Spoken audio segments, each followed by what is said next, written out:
আল্লাহ তাআলা আজকের এই মাহফিল খানা যিনারা আয়োজন করেছেন আর দূর দূরান্ত থেকে শোনার জন্য যারা এসেছেন, কঠিন কিয়ামতের দিন মুসিবতের সময় এই মাহফিল খানাকে আমাদের সকলের জন্য নাজাতের ওসিলা বানিয়ে দিও রব্বুল আলামিন।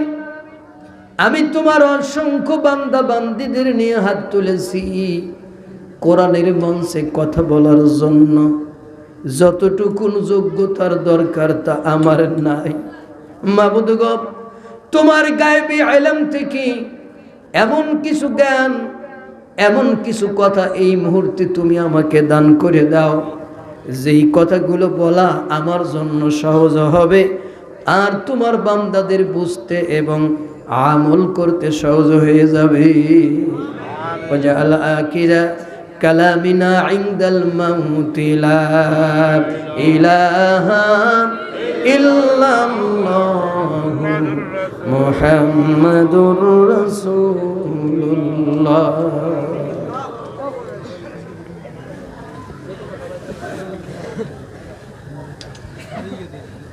পূর্ব চাঁদখালী বাইতুল আমান জামে মসজিদ মাদ্রাসা প্রবাসী ও যুব সমাজ কর্তৃক আয়োজিত একদিন ব্যাপী 14তম তাফসিরুল কোরআনুল কারীমের মাহফিল। উপস্থিত আছেন আজকের মাহফিলের সম্মানিত স্বনামধন্য শ্রদ্ধেয় সভাপতি সাহেব জনাব মোহাম্মদ আব্দুল হাই এবং আলহাজ মোহাম্মদ ফারুক হোসেন পাটোয়ারি। আজকের মাহফিলের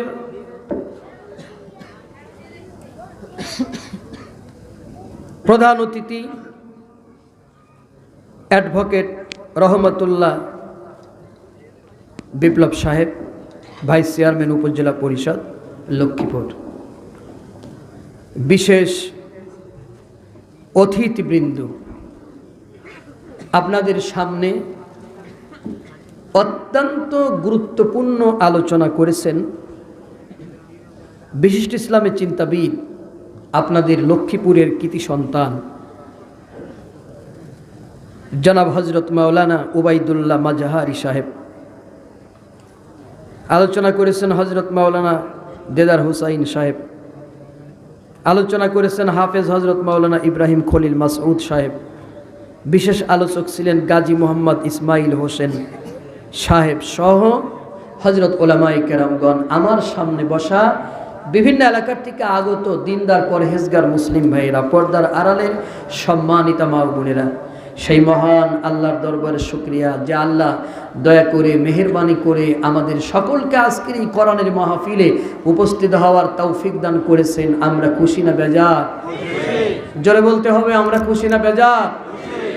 আল্লাহর দরবারে শুকরিয়া আদায় করি। সকলে পড়ুন আলহামদুলিল্লাহ। আমার সাথে পড়ুন রব্বানা লাকাল হামদ হামদান কাসীরান তাইয়িবান মুবারাকান ফীহি ইয়া রাব্বি লাকাল হামদু কামা ইয়ামবাগি লিজালালি ওয়াজহিকা ওয়া আযীমি সুলতানিকা। মহান আল্লাহ তাআলা প্রভুর দরবারে সিজদা অবনত মস্তকে শুকরিয়া আদায় করে নিলাম। সকলে আরেকবার পড়ুন আলহামদুলিল্লাহ। বন্ধুগণ, আমি খুবই আনন্দিত। আমি 4 বছর আগে ঠিক একই মঞ্চে একবার এসেছিলাম। আপনাদের কি মনে আছে? এই স্টেজে বসে আপনাদের সামনে আমি আলোচনা করেছিলাম। আমাকে আবার 4 বছর পরে আপনারা দাওয়াত দিয়েছেন, এই জন্য কর্তৃপক্ষকে ধন্যবাদ, মোবারকবাদ জানাচ্ছি। এবং আপনারা যারা দূর দূরান্ত থেকে কষ্ট করে আসছেন, আপনাদের সুস্বাস্থ্য কামনা করছি, আপনাদের ধন্যবাদ দিচ্ছি। আল্লাহ পাক আপনাদের সকলের হায়াতে তাইয়্যিবা দান করুন, সুস্থতা দান করুন, কনা আমিন। আমি একটা ইসলামিক গজল দিয়ে যদি আমার আলোচনা শুরু করি, কারা কারা বেজার হবেন? হাত দেখান। হবেন না? খুশি হবে? আলহামদুলিল্লাহ। তাহলে একটা গজল কি আপনাদের শোনাবো? এই ভিতরে ভিতরে যারা বসে বাদাম খাচ্ছেন, এদের কি হবে এখন? না, নিয়ম হলো আমরা খাইলে সবাই খাবো, না খাইলে আমরা কেউ খাবো না। কথাটা আপনাদের বুঝাইতে পারছি? বাদাম খাইলে আমিও খাবো, তাহলে এখানে খাওয়া খাই হবে, ওয়াজ তো আর হবে না। চা খাইলে আপনারাও খাবেন, ইকো বন্ধ এখন। চা খাইলে আপনারাও খাবেন, আমি যদি চা খাই আপনাদের দিব ইনশাআল্লাহ। আর যদি না খাই তাহলে তো আপনাদের দেব না। তা আপনারা খাইলে আমারে দেবেন না কেন? সবাই মিলে আমরা ওয়াজ করব এবং শুনব, আর এখানে কোনো খাওয়া খাই চলবে না। আমি এটার একটা ক্লাস রুম মনে করি, এটা আমার ক্লাস রুম, এটা আমার টিচিং রুম। এখন আমি আপনাদের অ্যাজ এ টিচার, মানে টিচার না, টিচারের মতো। আপনারা আমার অ্যাজ স্টুডেন্টস না, কিন্তু স্টুডেন্টসের মতো এই ভূমিকা এখন আমরা পালন করব, ছাত্র আর শিক্ষকের ভূমিকা। আচ্ছা বলেন, পৃথিবীর কোনো বিদ্যালয়ে আপনার ছাত্ররা তার স্যারের সামনে বসে কি বাদাম খায়? খায় না। এটাও একটা প্রতিষ্ঠান মনে করেন, এটা একটা প্রতিষ্ঠান মনে না করে আপনি যদি এখানে বসেন, এখান থেকে আপনি কিছুই শিখতে পারবেন না। বুঝাইতে পারছি কিনা? আপনারা তাফসির মাহফিল লিখেছেন, তাফসির মাহফিলের আদব আছে, বৈশিষ্ট্য আছে। আল্লাহ বলেন, ইজা কুরিয়াল কোরআন, যখন তোমাদের সামনে কোরআনের তেলাওয়াত করা হয়, কে বলতেছে? আল্লাহ। তখন আল্লাহর বান্দাদের জন্য 3টা কাজ ফরজ হয়। কয়টা কাজ? 3টা। 1 নম্বর কাজ হলো, আল্লাহ বলতেছেন ফাস্তামিউ লাহু, ওটা তোমরা মনোযোগ সহকারে শুনবা। এই মনোযোগের ভিতরে 2টা শব্দ আছে, যেমন আমরা সন্ধি বিচ্ছেদ করেছি, বিদ্যা যোগ আলয়, বিদ্যালয়, দিক প্লাস অন্ত সমান দিগন্ত। ওরকমের আপনার মন প্লাস যোগ সমান মনোযোগ। আল্লাহ বলেন মনোযোগ সহকারে শুনবা। তাহলে যেখানে কোরআনের আলোচনা হবে, আল্লাহর বান্দাদের 1 নম্বর কাজ হলো যোগ দিবা। কি দিবা? জোরে বলেন। আপনারা যোগ দিয়েছেন না মাইনাস দিয়েছেন? রাইট, আপনারা যোগ দিয়েছেন। মিষ্টির দোকানে যারা আছে ওরা যোগ দিয়েছে নাকি মাইনাস হয়েছে? ওরা মাইনাস হয়েছে, ওরা যোগ দেয় নাই, ওরা মাইনাস হয়েছে। আল্লাহ বলেন প্রথমে যোগ দিবা, তারপরে তুমি মন দিয়ে শুনবা। মন দিয়ে কি করবা? শুনবা। আর একটা কাজ আছে, ও আনসিতু, চুপচাপ থাকবা।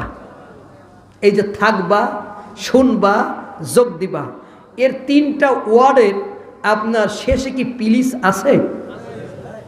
প্লিজ আছে? কয় আছে? আল্লাহ যখন বলেছে যোগ দিবা, শুনবা, চুপ থাকবা, আল্লাহ কি অনুরোধ করে নাকি আদেশ দেয়? আরো জোরে কোন? আদেশ দেয়। আর আমরা কথা বললে আমরা বলি যে you can go now, please, what is your time, by your wash, please, a glass of water, please. Allah তো এরকম বলে না। তো সেজন্য এটা আমাদের জন্য খুবই গুরুত্বপূর্ণ। যোগ দিতে হবে, মন দিতে হবে এবং চুপচাপ থাকতে হবে। কোনো আওয়াজ করা চলিবে না, কোনো আওয়াজ চলিবে না। এখন আমরা সবাই চুপ করে যাব কোরআনের আদব রক্ষার্থে। আমি একটা গজল আপনাদের শোনাবো, তারপরে আলোচনায় যাব ইনশাআল্লাহ। এই দুনিয়াটা পুতুল খেলা, আমি একা বলবো না, সবাই বলবেন। এই দুনিয়াটা, আগে শুনে নেন। এই দুনিয়াটা পুতুল খেলা, খেলা তো নয় রে বাবা রঙের মেলা, কিছু হাসি কিছু কান্নার ভেলা, এই দুনিয়াটা পুতুল খেলা। কথাটা বাস্তব না অবাস্তব? সবাই মিলে একসাথে বলেন, একটা পুতুল খেলা না? আমরা এই দুনিয়াতে কেউ থাকবো না, আমাদের আগে যারা ছিল তারা কেউ নাই। আমি গত 4 বছর আগে যাদের দেখছিলাম আজকে হয়তো তাদের অনেকেই নাই। আবার আজকে আমরা যারা আছি আগামীতে অনেকেই থাকবো না। Every person must test death today and tomorrow, আজ অথবা কাল। আপনি আমি যে কোনো লোক, আমরা জীবন নিলেই তার মৃত্যুর স্বাদ, মৃত্যুর পেয়ালা এটা পান করতেই হবে। এর থেকে বাঁচার কোনো লাইন নাই, আপনাকে মরতে হবে। তো এখন বিষয়টা হচ্ছে যে আমরা মারা যাব, তাহলে আমার দামি ঘড়ির কি হবে? আমার দিক তাকান, দামি ঘড়ির কি হবে? কথা কন না কেন? আমি মারা যাওয়ার পরে 1 মিনিট আমার হাতে এই দামি ঘড়ি থাকবে? থাকবে না। সোনার চেন, কানের দুল, এই যে সোফা বানাইছেন আপনি, এর উপরে আপনারে আর বসতে দেবে? আপনি পালক বানাইছেন, আপনারে বসতে দেবে? এসি রুম বানাইছেন, আপনারে থাকতে দেবে? যে আপনারে মিয়া ভাই বলতো, আপনি মারা যাওয়ার পরে আপনার লাশ যখন আসবে তখন আর মিয়া ভাই বলবে না, বলবে লাশটা নামাও। কি বলবে? লাশটা নামাও। তখন আপনার পরিচয় মিয়া ভাই থাকবে না, আপনার পরিচয় বাবা থাকবে না, আপনার পরিচয় ভাই থাকবে না, আপনার পরিচয় রাষ্ট্রপতি থাকবে না, প্রধানমন্ত্রী থাকবে না। তখন আপনার পরিচয় হবে লাশ। কি হবে বলেন তো? লাশ। তাহলে আপনি বোঝেন আপনার অবস্থা কি। রূপের গৌরবে সাজিয়াছ সাজ, সোনা দানা কত কি আর রাজকীয় পোশাক। ঠিক কিনা বলেন? রূপের গৌরবে সাজিয়াছ সাজ, সোনা দানা কত কি আর রাজকীয় পোশাক। যেদিন প্রাণ পাখি যাবে তুমি পড়ে রবে, সকলই হবে তোমার পরে। মন আমার কেন বান্ধ দালান ঘর, একদিন মাটির ভিতরে হবে ঘরে। মন আমার কেন বান্ধ দালান ঘর। কথাটা বাস্তব না অবাস্তব? তো সেই জন্যই আমি বলি, এই দুনিয়াটা পুতুল খেলা, এই দুনিয়াটা পুতুল খেলা। খেলা তো নয় রে বাবা রঙের মেলা, কিছু হাসি কিছু কান্নার ভেলা। এই দুনিয়াটা পুতুল খেলা, এই দুনিয়াটা পুতুল খেলা। একদিন ছিলাম পুতুল আবার হব পুতুল, মায়ের কোলেতে ছিলাম অবলা। ঠিক না? একদিন ছিলাম পুতুল আবার হব পুতুল, মায়ের কোলেতে ছিলাম অবলা। মায়ের ধোলা বালু ঝেড়ে দিয়া টান দিয়া কোলে লইয়া, ধোলা বালু ঝেড়ে দিয়া টান দিয়া কোলে লইয়া, মুখেতে চুমা দিয়া বাসি তো ভালা। এই দুনিয়াটা জোরে জোরে, এই দুনিয়াটা পুতুল খেলা, এই দুনিয়াটা পুতুল খেলা। কেউ বলবে আল্লাহ আল্লাহ, কেউ বলবে হায় রে হায় জাহাঙ্গীর আলম নাই। ঠিক না? আমি মরলে তো এটাই হবে, যখন অনলাইনে খবর যাবে পেপার পত্রিকায়, কেউ বলবে আল্লাহ আল্লাহ, কেউ বলবে হায় রে হায় জাহাঙ্গীর আলম নাই। কেউ কাটবে মাটি কাঁচা বাঁশের পালকি, কেউ কাটবে মাটি কাঁচা বাঁশের পালকি, তুই লইয়া যাবে নতুন দোলা। এই দুনিয়াটা পুতুল খেলা, এই দুনিয়াটা পুতুল খেলা। খেলা তো নয় রে বাবা রঙের মেলা, কিছু হাসি কিছু কান্নার ভেলা। এই দুনিয়াটা পুতুল খেলা, এই দুনিয়াটা পুতুল খেলা। মারহাবা, আসতে না জোরে। আমি যদি মাঝে মাঝে এইভাবে আপনাদের একটু একটু গজল শোনাই, আপনারা বেজার হবেন? আমার সাথে পড়ে না, আউযু বিল্লাহি মিনাশ শাইতানির রাজিম, বিসমিল্লাহির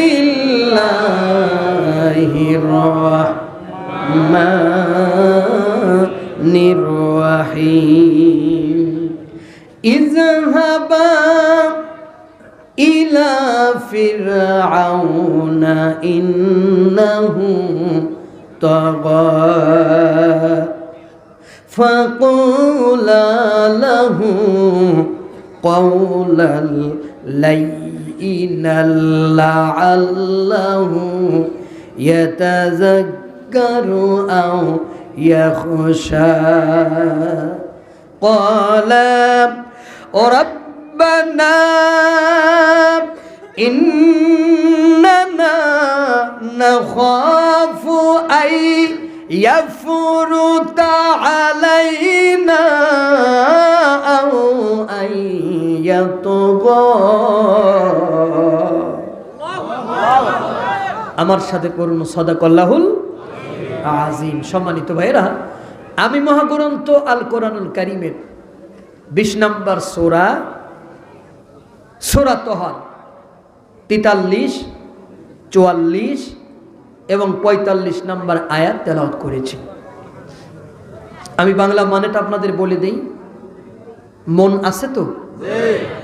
আল্লাহ বলতেছেন ইজাহাবা ইলা ফিরআউনা ইন্নাহু তাগা, ও মুসা তোমরা দুজনে ফেরাউনের কাছে যাও, সে খুব অবাধ্য হয়ে গেছে, সে বিদ্রোহী হয়ে গেছে। ফাকুলা লাহু কাওলাল লাইয়িনা লাআল্লাহু ইয়াতাযাক্কারু আও ইয়াখশা, তোমরা ফেরাউনের কাছে গিয়া নম্রভাবে কথা বলবা, ভদ্র ভাষায় কথা বলবা। তাহলে কোরআনের দাওয়াত দিতে হবে উগ্রতা নিয়ে না ভদ্রতা নিয়ে? নম্রভাবে না উগ্রভাবে? নম্রভাবে। উগ্রতা নিয়ে কোরআনের মঞ্চে কথা বলা যাবে না, যাবে না। আল্লাহ শিখায় দিচ্ছে উদউ ইলা সাবিলি রাব্বিকা বিল হিকমা, যখন তুমি কোরআনের দাওয়াত দিবা তখন হিকমতের সাথে তুমি কোরআনের দাওয়াত দিবা। কোরআনের দাওয়াত দিতে গিয়া গন্ডগোল মারামারি বাঁধানো যাবে না। তারপরেও যদি কেউ গন্ডগোল মারামারি বাঁধাইয়া নেয় তাহলে বুঝতে হবে ও মুসলমানের পর্যায়ে নাই, ওর সারা শরীর আপনার আবু জেহেলের রক্তে ভরে গেছে। কথা বল ঠিক না? সম্মানিত ভাইরা, আল্লাহ শিখাই দিচ্ছে তুমি যখন ফেরাউনের কাছে যাবা তখন ভদ্রভাবে কথা বলবা, নম্রভাবে কথা বলবা। মুসা আলাইহিস সালাম বললেন ক্বালা রাব্বানা, হে আমাদের রব, ইন্নানা নাখাফু আইয়াফরুতা আলাইনা আও আইয়াতগা, আল্লাহ আমাদের ভয় হয়, আশঙ্কা হয় সে আমাদের সাথে হয় বাড়াবাড়ি করবে না আমাদের উপর চড়াও হবে। রব্বুল আলামিন এই আয়াত সংক্রান্ত কিছু কথা বলবার তৌফিক আমারে দেন, আর সকলকে শুনে বুঝে আমল করবার তৌফিক দেন, বলেন আমিন। এখন বিষয় হচ্ছে আমাদের দেশে অনেকে বলে হুজুর আমরা কাহিনী শুনবো না, আমি আপনাদের সোনাবানের কিচ্ছা শোনাবো না। আমাদের মুরব্বীরা আগে কিতাব পড়তো, লাখে লাখে চলে মর্দ কাতারে কাতার, অবশেষে গুনে দেখি 40,000। লাখ লাখ যাচ্ছে, গুনে কয় হাজার হইল? অঙ্কে ঠিক আছে? ঘোড়ায় সরিয়া মর্দ হাঁটিয়া চলিল, কিছু দূরে গিয়ে মর্দ রওয়ানা করিল। ঘোড়ায় সরিয়া মর্দ হাঁটিয়া যাচ্ছে, কিছু দূরে গিয়ে আবার রওনা করতেছে। আমাদের মুরব্বীরা আগে এই কিতাব পড়তো এবং চোখ দিয়ে পানি ঝরঝর করে ছেড়ে দিত। আমি এই কিস্সা আপনাদের শোনাবো না, আমি আপনাদের কোরআনের কিস্সা শোনাবো। কোরআনের কিস্সাগুলো আল্লাহ কেন দিয়েছে জানেন? বাস্তবতা বোঝার জন্য। কি বোঝার জন্য? ওয়ালাকাদ সাররাফনা লিন-নাস ফি হাযাল কুরআনি মিন কুল্লি মাসাল, আল্লাহ বলেন আমি কোরআনের ভিতরে বহু উপমা দ্বারা, মেসাল দ্বারা, উদাহরণ দ্বারা, এক্সাম্পল দ্বারা এই কোরআনকে বিশদভাবে বর্ণনা করেছি। কেন? যাতে আমার বান্দারা কোরআন বুঝতে পারে। সুবহানাল্লাহ। তাহলে বোঝা যায় কোরআন বুঝার কিতাব না না বুঝার কিতাব? আমার বাংলাদেশের অধিকাংশ মানুষ কোরআন বুঝে পড়ে না, না বুঝে পড়ে? না বুঝে পড়ে। সেই জন্য বাংলাদেশের এক বিখ্যাত বাউল শিল্পী তার গানের ভিতরে সে এই কথাটা বলতেছে, আমরা বাংলার মুসলমান সকাল সন্ধ্যা পড়ি কোরআন, গবেষণার নাই কোনো জ্ঞান, এই ভব মাঝারে, এই ভব মাঝারে। নজরানা কয় খতম পড়ে, নজরানা খতম বোঝেন? দেখে দেখে পরে দেখেন না? নজরানা কয় খতম পড়ে, ওর নেকির পাল্লা গেছে ভরে, নেকির পাল্লা গেছে ভরে, কি পড়লো ও নিজে বুঝলো না, আর বুঝলো না শুনলো যারা। ইমাম কি পড়ে নিজে বোঝে না, পিছনে যেই কয়টা দাঁড়ায় ওই কয়টাও বোঝে না। এই জন্য নামাজের ভিতরে মশা মারে। কি মারে? মশা মারে, কারণ বোঝে না। হেরেম শরীফে ইমাম নামাজ পড়ান। সৌদি থেকে যারা ঘুরে আইছেন, আপনাদের এই এলাকায় তো প্রবাসীর সংখ্যা বেশি, হ্যাঁ, ঘরে ঘরে প্রবাসী। সৌদি আরব থেকে যারা ঘুরে আইছে, হেরেম শরীফে যারা নামাজ পড়েছে, হাজী সাহেবদের কাছে জিগান, হেরেম শরীফের ইমাম যখন সূরা কিরাত পড়েন নামাজে, ইমাম সাহেব চিৎকার দিয়ে দিয়ে কাঁদেন, পিছনে মুক্তাদিরাও কাঁদে। কারণ ইমাম যা পড়তেছে ইমাম বুঝতেছে। ইমাম পড়তেছে ইদা উলকু ফিহা সামিউ লাহা শাহিকা ওয়া হিয়া তাফুর। যখন ক্ষুধার্তদেরকে জাহান্নামের দিকে নিয়ে যাওয়া হবে, তাকাদু তামাইয়াজু মিনাল গায়জ, সেদিন জাহান্নাম ক্রোধে ফেটে পড়বে, জাহান্নামের উৎক্ষিপ্ত আওয়াজ মানুষ শুনতে পারবে। এই আয়াতগুলো যখন ইমামেরা পড়েন, জাহান্নামের ভয়াবহতার কথা চিন্তা করে নামাজের ভিতরে চিৎকার দিয়ে দিয়ে কেঁদে দেন, পিছনে মুক্তাদিরা কাঁদেন। আমার বাংলাদেশের অধিকাংশ ইমাম বোঝে না, পিছনে মুক্তাদিও বোঝে না। এই জন্য তাদের নামাজের ভিতরে কোনো গুরুত্ব থাকে না। অনেকে বলেছে কোরআন না বুঝলেও সওয়াব আছে, না বুঝলেও নাকি এক এক করে 10টা করে নেকি। আমি তো নেকি টেকি খুঁজে পাই না। আমি নেকি টেকি খুঁজে পাই না। এখন আপনারা কোথায় নেকি পান? না বুঝলে এক অক্ষর পড়লে 10 নেকি হয়।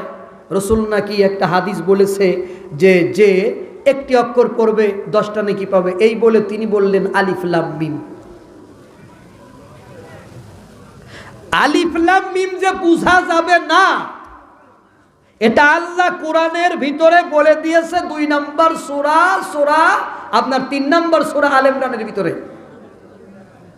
যে আলিফ লাম মিম বুঝা যাবে না, এটা বুঝা বান্দার কাজ না।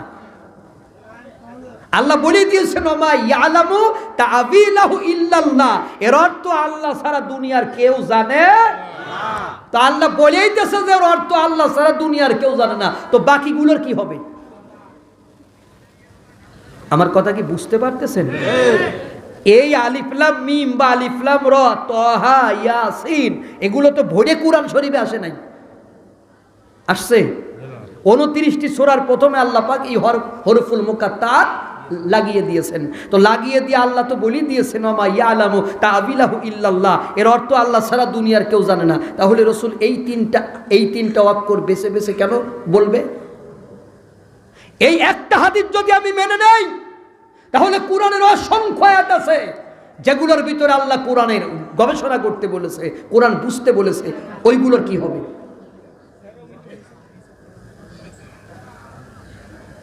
আল্লাহ পাক তার নবীরে বলতেছেন ওয়া আনজালনা ইলাইকা যিকরা লিতুবাইয়িনা লিন-নাস, নবী আমি এই জিকির তোমার উপর নাজিল করছি লিতুবাইয়িনা লিন-নাস, তুমি মানুষদের এটা বুঝিয়ে দাও। শুনতেছেন আপনারা?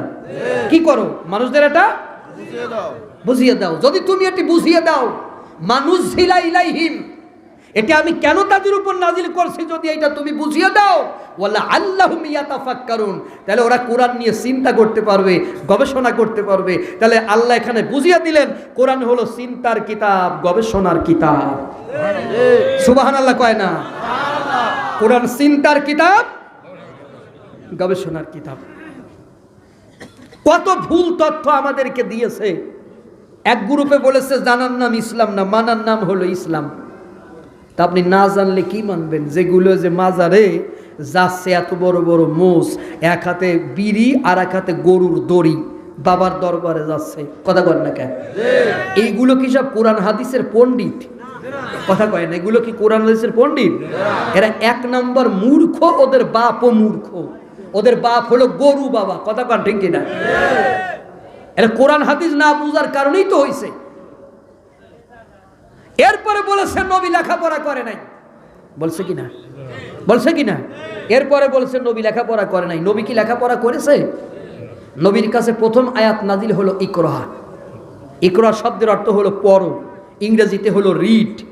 এই রিড কেন করে মানুষ? রিড কেন হয়? আপনার the more you read the more you learn. যারা পড়ে তারাই জ্ঞান অর্জন করে। কতক্ষণ ঠিক কিনা? তো পড়া মানে না বুঝে পড়া না, পড়া মানে বুঝে বুঝে পড়া। পড়া মানে বুঝে বুঝে পড়া, পড়া মানে না বুঝে পড়া না। তা আল্লাহ পাক তার নবীরে বললেন ইকরা, তুমি পড়ো। রাসূল কত পরিমাণে পড়লেন, এত পরিমাণে পড়লেন, কোরআন মুখস্থ করার জন্য জিহ্বাকে এত নড়াচড়া করতে লাগলেন। আল্লাহ বললেন লা তুহাররিক বিহি লিসানাকা লিতাআজালা বি, নবীরে এই কোরআন মুখস্থ করার জন্য জিহ্বাকে এত নড়াচড়া করার দরকার নাই। ইন্না আলাইনা জামআহু ওয়া কুরআনা, এই কোরআন তোমার সিনার ভিতরে আমি জমা করে দেব। সুবহানাল্লাহ। শুধু জমা করে দিব না, ইন্না আলাইনা বায়ানা, একে ব্যাখ্যা করেও তোমার আমি বুঝাইয়া দেব। তাহলে আল্লাহ পাক তার নবীরে কোরআন ব্যাখ্যা করে বুঝাইয়া দেছে, বুঝাই দিয়ে তারপরে বলতেছে ও আনজালনা ইলাইকা যিকরা, নবী এই জিকির আমি তোমার উপর নাজিল করেছি লিতুবাইয়িনা লিন-নাস, এটা তুমি মানুষদের বুঝিয়ে দাও।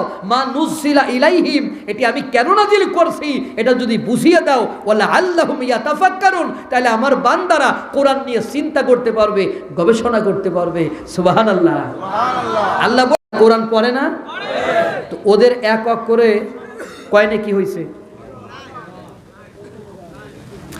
এখন বিষয় হলো একটা কোরআন পড়া আর একটা তেলাওয়াত করা। কথা বোঝেন? একটা কোরআন পড়া এবং আর একটা তেলাওয়াত করা। এখন যে ভ্যান চালক, আমার দিকে তাকান, যে ভ্যান চালক এ বাংলা ইংরেজি বোঝে না, বোঝে কিন্তু গ্রামের মাওলানা ধরিয়া ধরিয়া ও একটু আরবি পড়া কোরআন শরীফ শিখেছে, ও কোরআন তেলাওয়াত করে চলে যাচ্ছে, নামাজে তেলাওয়াত করে, বিভিন্ন সময় তেলাওয়াত করে। এখন এই যে বেচারি আপনার বাংলা ইংরেজি ভূগোল বিজ্ঞান বোঝে না, এই লোকটা কিয়ামতের ময়দানে হয়তো আল্লাহরে গিয়ে বলবে আল্লাহ আমি বাংলা ভূগোল বিজ্ঞান ইংরেজি সমাজ বিজ্ঞান ফিজিক্স সায়েন্স টাইন্স এগুলো আমি কিছুই বুঝি না, আমি গ্রামের মাওলানা ধরিয়ে একটু কোরআন পড়া শিখছিলাম, তুমি যা খুশি করো। আল্লাহ হয়তো ওরে মাফ করে দিলেও দিতে পারে। কিন্তু যেই লোকটা ইংরেজি পারে, ভূগোল পারে, বিজ্ঞান পারে, রাষ্ট্রবিজ্ঞান পারে, কম্পিউটার পারে, সব পারে, শুধু কোরআন বুঝে বুঝে পড়ে না, ওই লোকের কি কিয়ামতের ময়দানে মাফ পাওয়ার সুযোগ আছে? নাই তো। তাইলে ওরা কোরআন বুঝতেছে না, শুধু আমাদের মতো কিছু মৌলবীর কারণে, কারণ মৌলবী বলে দিয়েছে না বুঝলেও সব আছে, না বুঝে পড়লেও। আরে পড়ার তেলাওয়াত করা এক জিনিস না রে গাদা, পড়ার তেলাওয়াত করা এক জিনিস না।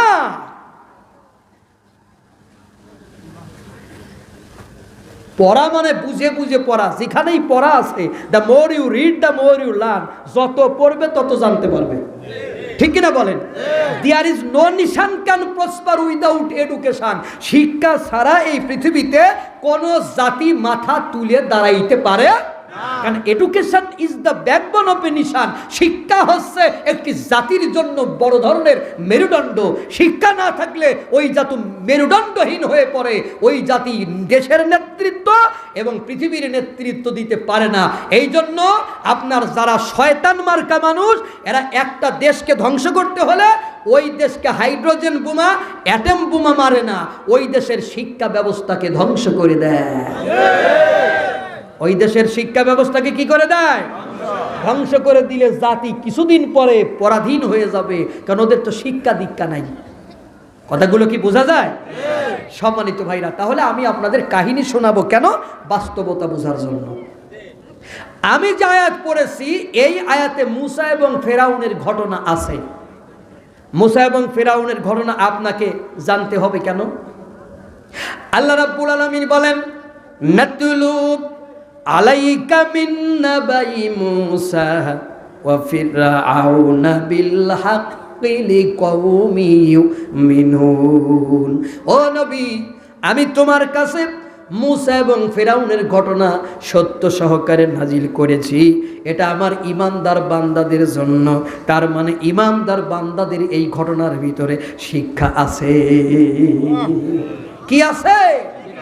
শিক্ষা আছে। সেই শিক্ষাটা আমাদের খুঁজে বের করতে হবে। আল্লাহ কোন শিক্ষা দেওয়ার জন্য এই ঘটনা আমাদের কাছে নাজিল করেছে।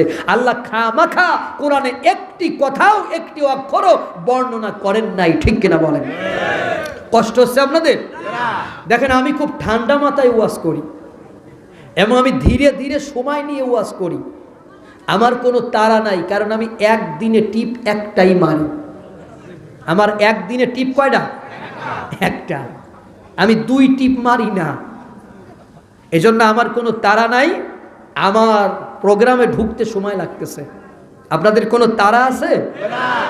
আলহামদুলিল্লাহ। বক্তারা ওয়াজ করতে চায় না, আর আমি শ্রোতাদের ঠেকাই ওয়াজ করতে চাই। সম্মানিত বন্ধুগণ আমার, এখন শিক্ষাটা কি এখন বোঝেন। কেউ করোনার লক্ষণ জানে না, করোনা হলে টের পাবে? কথা কয় না, টের পাবে। একজনের ডায়াবেটিস, ও ডায়াবেটিস কারে কয় জানে না, লক্ষণও জানে না, যদি ডায়াবেটিস হয় টের পাবে। ক্যান্সার সম্পর্কে অভিজ্ঞতা নাই, ক্যান্সার হলে কি টের পাবে? ওরকমের করে যারা ফিরাউনের চেনে না, যদি তারা ফিরাউনের সাথে দুনিয়াতে দল করে, তাহলে তারা নামাজ রোজা যতই পড়ুক, তাদের নামাজ রোজায় কি কোনো কাজ হবে? ফিরাউনের এসে চেনে না, ফিরাউনের এসে চেনে না। আচ্ছা বলেন তো, ফিরাউন এখনো বেঁচে আছে না মারা গেছে? মারা গেছে।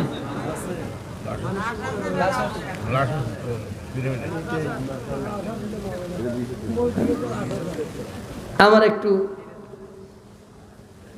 কেমন আছেন আপনি? ওই ফেরাউন কি মারা গেছে? মারা গেছে না? মারা গেছে। আচ্ছা শোনেন বাবাজিরা, আমার দিক তাকান। ফিরাউন নূতন কোনো বিষয় নয়। ইউসুফ আলাইহিস সালামের যুগের ফিরাউনের নাম ছিল রাইয়ান ইবনে ওয়ালিদ। মুসা আলাইহিস সালামের যুগের ফিরাউনের নাম হলো কাবুস অথবা আবু মুররা।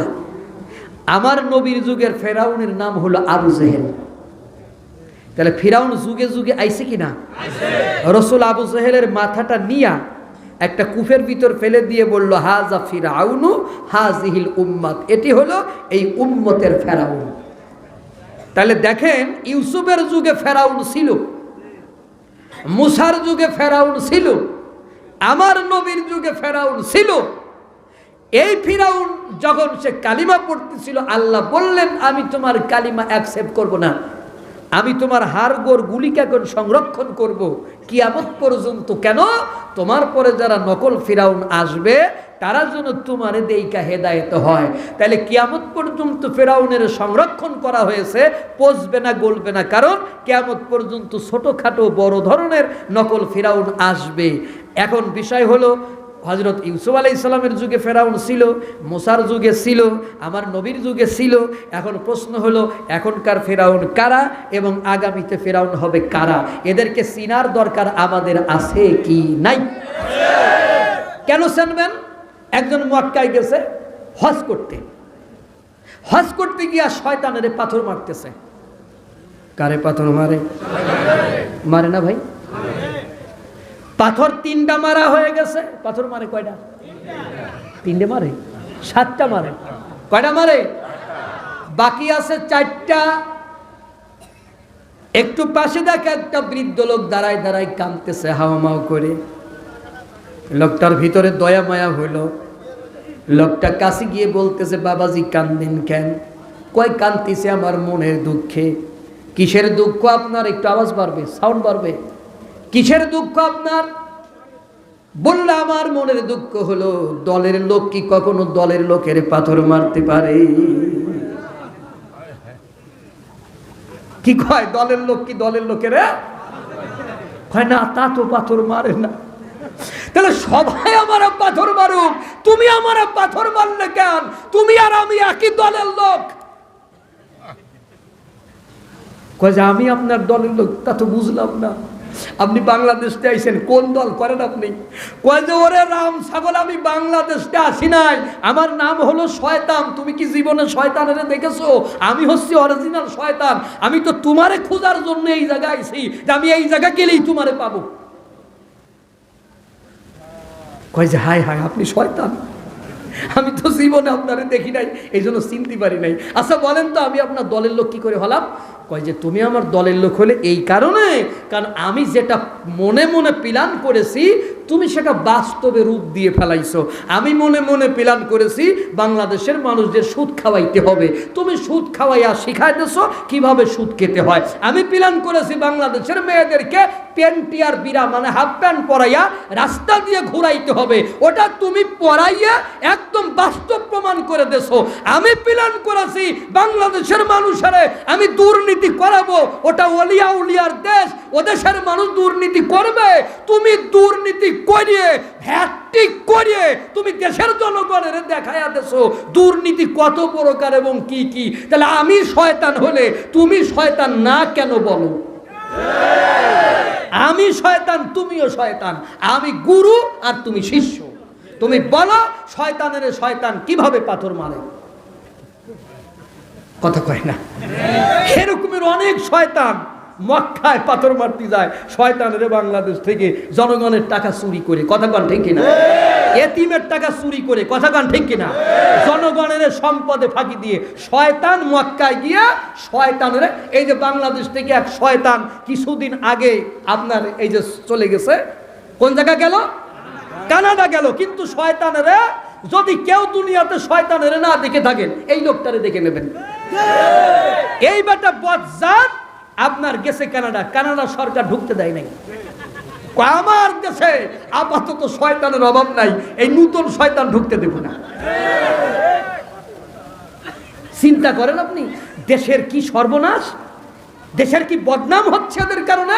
ও আলেম উলামারে গালি দেয়, তারপরে কয় যে ওয়াজ যে শুনবে আমার পুলিশ ভাই হোক আনসার ভাই হোক লাঠি মেরে তার ফোন ফেলে দেব। কোথায় গেলি রে? বাংলাদেশ ইসলাম ধর্ম এখনো আছে, সংবিধানে ইসলাম ধর্ম রাষ্ট্র ধর্ম এটা এখনো আছে, কিন্তু তুই নাই, তুই নাই। এদেশে ইসলাম থাকবে, ছিল কিয়ামত পর্যন্ত ওটা থাকবে। ইসলামের বিরুদ্ধে যে কথা বলবে সে আপনার সরাসরি ফাইনাল খেলায় আউট হয়ে চলে যাবে। ওর সেমিফাইনাল কোয়ার্টার ফাইনাল খেলার সুযোগ ও আর বাংলাদেশে পাবে না। ওর কোনো দল নাই, তো ওর কোনো কি নাই, ওর কোনো দল নাই। ওর দল হলে একটাই, সেই দল হলো ওর শয়তানের গডফাদার। কষ্ট হচ্ছে না? কষ্ট হতে পারে, যেহেতু শয়তানের আবার অনুসারী তো থাকে, চেলাপেলা থাকে, চেলাপেলাদের মনের ভিতরে আবার ব্যথা লাগতে পারে। আপাতত ব্যথা নিয়েন না ভাই, তাহলে লাঠি আপনিও খাবেন। আপাতত ব্যথা নিয়েন না, ওটা মনেই রাখেন। ওর পক্ষে এখন যে হবে লাঠি সেই খাবেন। কষ্ট হয়? আর একটু ওয়াজ করবো? কত রাত পর্যন্ত? না, সারা রাত তো ওয়াজ করা যাবে না। আমি যত দ্রুত সম্ভব ওয়াজ ছেড়ে দিব। কোরআনের আলোচনা কি ভালো লাগে? ভালো লাগার জায়গা এখনো যাই নাই আমরা। ধৈর্য ধরেন, সামনে আরো পাবেন ইনশাআল্লাহ। তো বিষয় হলো আপনি মক্কায় যাচ্ছেন আল্লাহরে খোঁজার জন্য। কারে? বাংলাদেশে আল্লাহরে পাইছেন? কথা কয় না। বাংলাদেশে আল্লাহরে পাইছেন? তো বাংলাদেশে যদি আল্লাহরে না পান, মক্কায় গিয়ে আপনি আল্লাহরে পাবেন কে বলেছে? মক্কা কি মদিনা খুঁজলেই পাবি না, খোঁজ করো তোমার অন্তরে, ঠিক না? মক্কা কি মদিনা খুঁজলেই পাবি না, খোঁজ করো তোমার দিলেতে, দেখিলেই ছবি পাগল হবি, দেখিলে তোমার রবের ছবি পাগল হবি, জান্নাতের ভিতরে রে মানবী দেহে অন্তরের ভিতরে আল্লাহ রাসূল বসত করে রে। কতক্ষণ ঠিক কিনা? আল্লাহ রসুল বসত করে আমার এই দেহের ভিতরে। তুই মক্কা মদিনায় আল্লাহরে খুঁজে বেড়াচ্ছে, ওই মক্কায় গেলি যদি কেউ আল্লাহরে পাইতো তাহলে আবু জাহেলের আল্লাহরে পাওয়ার কথা। ও সারা জীবন মক্কায় থাইকা হেরাম শরীফের কাছে বাড়ি হওয়ার পরও যখন আল্লাহরে খুঁজে পাইল না, তুমি বাংলাদেশের নকল আবু জাহেল, তুমি মক্কায় গিয়ে আল্লাহরে খুঁজে পাবা না।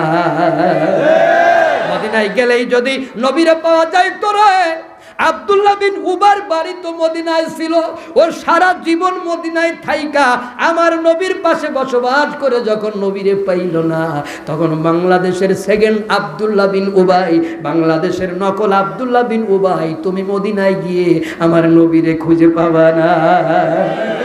বাড়ির কাছে হয় না খবর, কি খুঁজতে যাও দিল্লি লাহোর, তোমার বাড়ির কাছে আল্লাহরে পাও না, তুমি মক্কায় চলে গেছো আল্লাহরে খোঁজার জন্য। কথাগুলো কি অন্তরে ধরে?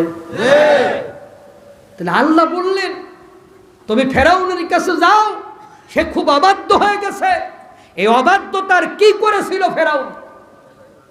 আল্লাহ রাব্বুল আলামিন বলেন ইন্না ফিরআউনা আলা ফিল আরদি ওয়া জাআলা أهلها شيعا يستضعف طائفة منهم يذبح أبناءهم ويستحيي نساءهم। আল্লাহ বলেন প্রকৃত ঘটনা হচ্ছে এই, পৃথিবীতে ফেরাউন বিদ্রোহ করে, বিদ্রোহের নীতি অবলম্বন করে। এই বিদ্রোহ করে তার অধিবাসীদেরকে সে বিভিন্ন দলে ভাগ করে ফেলে দেয়। নড়াচড়া করা যাবে না। প্রত্যেকটি কথা অঙ্কের মতন, সূত্রের মতন এখন আপনাকে শুনতে হবে, কারণ এই কথার ভিতরে বাস্তবতা আপনি খুঁজে পাবেন। আপনি বাংলাদেশের বাস্তবতা পাবেন, আমেরিকার বাস্তবতা পাবেন, পৃথিবীর যেখানেই যান না কেন এই ফেরাউন মার্কা লোকগুলোর বাস্তবতা আপনার চোখের সামনে চলে আসবে। আর ওই মানুষগুলোকে দেখলেই আপনার কাছে মনে হবে হাজা ফিরাউন, হাজা ফেরাউন, এরা হলো ফেরাউন। আল্লাহ বললেন ফিরাউন বিদ্রোহের নীতি অবলম্বন করে, বিদ্রোহ করে তার দেশের জনগণকে বিভিন্ন দলে ভাগ করে ফেলে দেয়। আমার একটা প্রশ্নের জবাব দেন, ফিরাউন রাষ্ট্র ক্ষমতায় ছিল জনগণের ম্যান্ডেট নিয়া না জোর কইরা? জোরে কন। জোর করে যারা ক্ষমতায় থাকে ফিরাউন মার্কা মানুষগুলো, ওরা চায় না দেশের ভিতর আন্দোলন সংগ্রাম হোক, ওরা কি চায়? এজন্য ফিরাউন তার দেশের জনগণের বিভিন্ন দলে ভাগ করে ফেলে দিল, যাতে করে ওরা ঐক্যবদ্ধ হয়ে ফিরাউনের বিরুদ্ধে আন্দোলন সংগ্রাম করতে না পারে। বিভিন্ন দলে মানুষগুলোকে ভাগ করে ওই বিভিন্ন দল থেকে যে একটা দলকে বাছাই করে নিল অত্যাচার করার জন্য, নির্যাতন করার জন্য। ওই একটা দল হাফ প্যান্ট পরা দল ছিল না, ওই একটা দল সুদ খাওয়া, ঘুষ খাওয়া, দুর্নীতি করা মানুষের দল ছিল না। ওই দলটাই ছিল তৎকালীন আল্লাহ ওয়ালা মানুষের দল, ওই দলটা ছিল তৎকালীন নবীর গোত্রের দল, ওই দলটা ছিল তৎকালীন কিতাব প্রাপ্ত দল। ওই আল্লাহ ওয়ালা মানুষের উপর অত্যাচার নির্যাতন ফিরাউন শুরু করে দিল। তার মানে কিয়ামত পর্যন্ত যারা আল্লাহ ওয়ালা মানুষের উপর অত্যাচার নির্যাতন করবে ওরাই ফেরাউন। ওরাই কি? এগুলোকে আমি বানাই বলি না, কোরআন থেকে বলি। 28 নম্বর সূরা কাসাসের 4 নম্বর আয়াত। যদি কারণ এই ওয়াজ শুনে গায়ের ভিতর চুলকায়, মনের ভিতর ব্যথা লাগে, একটু রক্তটা পরীক্ষা করে দেখবেন, আপনি দেখতে পারবেন আপনার রক্তের ভিতরে মুসলমানের রক্ত নাই, আপনার রক্তের ভিতরে শয়তানের রক্ত ভরে গেছে। তাহলে ফেরাউন তার দলের লোকদেরকে বিভিন্ন দলে ভাগ করে একটা দলকে অত্যাচার করত। সেই দলটাই হলো তৎকালীন আল্লাহওয়ালা মানুষের দল, নবীওয়ালা মানুষের দল, কিতাবপ্রাপ্ত মানুষের দল। কিয়ামত পর্যন্ত যারা আল্লাহওয়ালা মানুষের উপর অত্যাচার নির্যাতন বেশি বেশি করবে ওরাই হলো ফিরাউনের অনুসারী। কথা কথা ঠিক কিনা? এটাই হলো ফিরাউনের কাজ। ফিরাউনের লক্ষণগুলি জানাচ্ছি আমি আপনাদেরকে। এই লক্ষণ যাদের ভিতরে আছে দ্রুত সরিয়ে আসবেন, এবং এই লক্ষণের সাথে যারা আছেন তারাও সরিয়ে আসবেন। তা না হলে আপনাদের জানাজা টানাজা কিয়ামত পর্যন্ত মৌলবীরা দিলেও ওই জানাজা আল্লাহর দরবারে কবুল হবে না।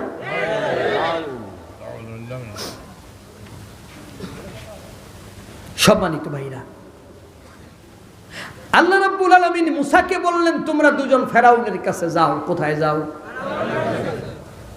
ভালো করে শুনবেন। হযরতে মুসা আলাইহিস সালাম ফিরাউনের কাছে গেলেন, গিয়ে বললেন তুমি কালিমা পড়ে নাও, আমার নবী বলে মেনে নাও। এই দাওয়াতটাই পৃথিবীর সব নবীরা দিয়েছে। কথা কোন ঠিক কিনা? আনি ইবুদুল্লাহ, আল্লাহর আনুগত্য করো, ওয়াজতানিবুত তাগুত, তাগুতের পথ থেকে সরে যাও। ভালো করে আমার দিক তাকান। এই কথাটাই মুসা ফেরাউনের বলল। ফিরাউন বলল, ফামার রব্বুকা ইয়া মুসা, ও মুসা তোমার আবার রবকে? আনা রব্বুকুমুল আলা, আমি হলাম সবচেয়ে বড় রব। নাউযুবিল্লাহ। ও মুসা দেখেন, একটু বেরেন খাটান, বেরেন না খাটাইলে তাফসির বোঝা যাবে না। ফেরাউন মুসা আলাইহিস সালামকে বলতেছেন, ক্বালা আজিতানা লিতুখরিজানা মিন আরদিনা বিসিহরিকা ইয়া মুসা। ও মুসা, তুমি কি জাদুর জোরে আমাদেরকে দেশ থেকে বের করে দিতে চাও? আচ্ছা, মুসা কি বলছে তুমি দেশ থেকে বের হয়ে যাও? মুসার কাছে কি অস্ত্র আছে? মুসা গেছে শান্তির দাওয়াত নিয়া, কালিমার দাওয়াত নিয়া। শান্তির দাওয়াত, কালিমার দাওয়াত দেওয়ার পরেও ফিরআউন বলতেছে, ক্বালা আজিতানা লিতুখরিজানা। ও মুসা, তুমি কি তোমার জাদুর জোরে আমাদেরকে দেশ থেকে বের করে দিতে চাও? তার মানে ফিরাউনের চিন্তা সব সময় রাষ্ট্র ক্ষমতা হারানো। ও যারেই দেখে মনে মনে চিন্তা করে, এই বুঝি আমার গদি থেকে নামালু। যারেই দেখে ফিরাউন ও মনে করতো, এই বুঝি আমার গদি থেকে নামালো। মুসা গেছে শান্তির দাওয়াত নিয়ে, আর সে কয় তুমি কি আমার দেশ থেকে তাড়াইয়া দিবা? মুসা কি সে কথা কইছে? তাহলে ও সবসময় মনে মনে এটাই ভাবতো, আমারে মনে হয় এই ক্ষমতার্থে নামালো, এই ক্ষমতার্থে নামালো। ও যারা দেখতো, ও ঘুমাইয়া জেগে সবসময় একই স্বপ্ন দেখতো, আমারে নামাইলো, আমারে নামাইলো, আমারে নামাইলো। এই জন্য মুসারে দেখাও কয়, তুমি কি আমার দেশ থেকে তাড়াইয়া দিবা? আহা, কোরআনের এই ভাষাগুলো কেন বোঝেন না? কেন কোরআনের ওয়াজ শোনেন না আপনারা? এই কাহিনীগুলোতে আল্লাহ কোরআন এমনি দেয় নাই। এই ওয়াজগুলো শুনিয়ে কি মনে হচ্ছে না যে আল্লাহ আয়াতগুলো এখনই এই জাতির জন্য নাজিল করেছে?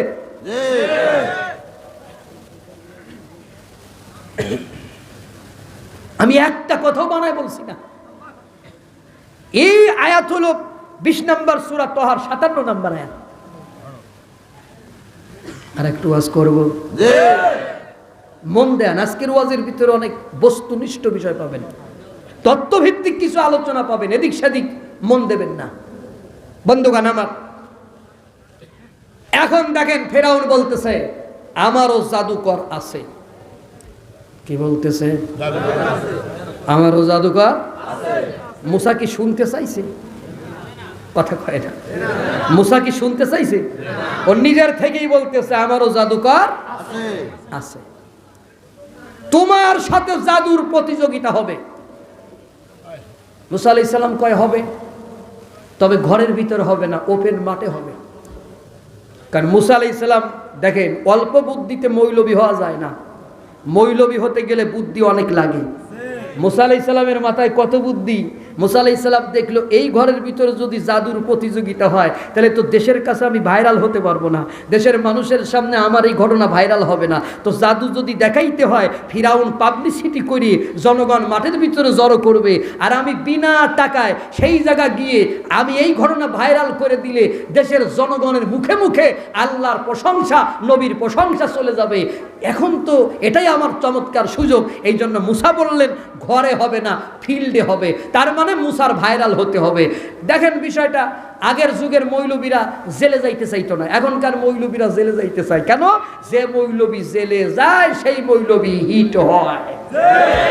যেই মৌলবীরে মানুষ 20,000 টাকা দিয়ে আনতো না, ওই মৌলবী জেলে গেলে ওই মৌলবীরে 1 লাখ টাকা দিয়েও পাবলিক আনতে চায়। মৌলবীর ডিমান্ড বাড়লো না কমলো? এই মৌলবীরে পাবলিসিটি করে দিচ্ছে কারা, চিন্তা করেন। মৌলবীরা কেউ চিনতো না, কথা কন ঠিক না? কিন্তু মৌলবীরা চিনাচ্ছে কারা? কারা চিনাচ্ছে? নাম বলবেন না। আমি কারোর বিরুদ্ধে ওয়াজ করছি না। আমার আজকের ওয়াজ হইল ফিরাউনের বিরুদ্ধে। আমার আজকের ওয়াজ কার বিরুদ্ধে? ফিরাউনের বন্ধু কি এ জায়গায় একটা আছে? একটাও নাই, একটাও নাই। তাহলে আপনার গার ভিতর জ্বালা ধরার কোনো প্রশ্নই ওঠে না। আপনি বরং আনন্দ পাবেন, কারণ আমি ফিরাউনের জনমের মতো টাইট দেবো আজকে। কারণ ফিরাউন আমাদের মুসলমানদের শত্রু, কতক্ষণ ঠিক কিনা? নমরুদ আমাদের মুসলমানদের শত্রু, কতক্ষণ ঠিক কিনা? আবু জেহেল আমাদের মুসলমানদের শত্রু, কতক্ষণ ঠিক কিনা? আপনি যে দল করেন, আপনি তো মুসলমান। ডাক্তারের কাছে গেছে, ডাক্তার কয় আমার শরীরে রোগটা কি করবি? রোগী বলতেছে আমার শরীরে রোগটা কি বলেন তো। আচ্ছা, ডাক্তার যদি সঠিক রোগটা ধরে দিতে পারে, ডাক্তার ভালো না খারাপ? ডাক্তার তিরস্কার পাবে না পুরস্কার পাবে? তা আমি মৌলবী যদি কারোর রোগটা কোরআন দিয়ে ধরে দিতে পারি, আমি তিরস্কার পাবো না পুরস্কার পাবো? তাহলে আমার উপর কেন রাখবেন ভাই? ওই গুণটা যদি আপনার ভিতরে থাকে, আরো আপনি খুশি হবেন যে আমি আপনার দোষটা ধরে দিতে পেরেছি।